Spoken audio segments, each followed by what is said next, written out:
They just want to go shop and it's not. Okay, where you from, man? Serbia. Serbia? Yeah. I'm also from Serbia, man. Really? Do you want to talk in Serbian? Kako god. Ajde, bet. Deci, bet. Okay, travel with Vlada. This is a special video because maybe I'll switch it to Serbian now because the guy's from Serbia. Odakle si, bet? Iz Beograda, Novog Beograda.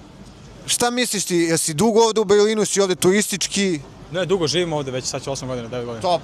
Onda ti si pravi čovjek za ovo pitanje. Reci nam kako izgleda život ovde što se tiče zabavljanja. Jel misliš da se ljudi lako ovde upoznaju ili im je potrebno dugo vremena da nađu nekog? Pa mislim, sve zavisi od grupa.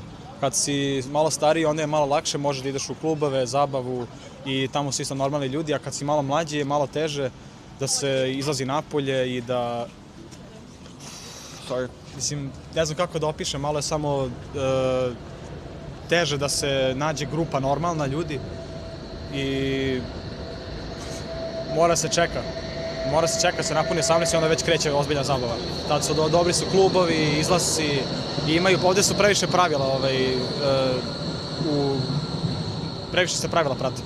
Znači ovde ljudi ne vole ono ko u Srbiji, na primjer, izađeš napolje i ono zezanje tu i tamo, a ovde je samo dosadno.